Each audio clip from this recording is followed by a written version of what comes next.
শুধুমাত্র ছাত্র দলকে সুযোগ করে দিচ্ছেন।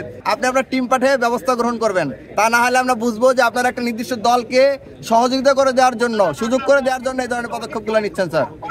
না স্যার, আপনি আপনার টিম পাঠান বুথগুলোতে। না স্যার, বুথগুলোতে আপনি আপনার টিম পাঠান, বুথগুলোতে আপনি আপনার টিম পাঠান। টিম পাঠিয়ে দেখেন এখানে কি করা হচ্ছে। এটা আপনি ভুল ব্যাখ্যা করছেন। এটা ভোটার স্লিপ না, আমি সুস্পষ্ট ভাষায় বলছি, এটা ভোটার স্লিপ না, এটা ভোট চাওয়ার লিফলেট। আপনি চাইলে দেখতে পাবেন ছবি সহ ব্যালট নাম্বার সহ লিফলেট দেওয়া হচ্ছে। এখানে ভোটার স্লিপ না, ভোটার স্লিপে ভোটারের ইনফরমেশন থাকবে, প্রার্থীর ইনফরমেশন না। স্যার আমি আশা রাখবো আপনি আপনার টিম পাঠিয়ে এ ব্যাপারে ব্যবস্থা গ্রহণ করবেন।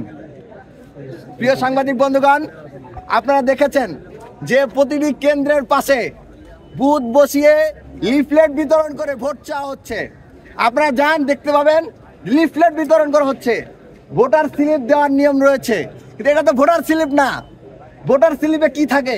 বিগত নির্বাচনগুলো আপনার পর্যবেক্ষণ করুন। ভোটার স্লিপের কোনো ব্যাখ্যা কি আপনার এই আচরণবিধিতে আছে? ভোটার স্লিপ মানেটা কি? ভোটার স্লিপ মানে হচ্ছে ভোটারের ইনফরমেশন থাকবে, ভোটারের কোন বুথে ভোট দিতে হবে, কোন রুমে তার ভোট, বা হচ্ছে তার ভোটার নাম্বার কত, এগুলো খুঁজে বের করে দেওয়ার নাম হচ্ছে ভোটার স্লিপ। কিন্তু এখানে দেওয়া হচ্ছে লিফলেট। আপনারা যে দেখেন প্রত্যেকটা বুথে শয়ে বিভিন্ন ধরনের বিভিন্ন ডিজাইনের লিফলেট রাখা।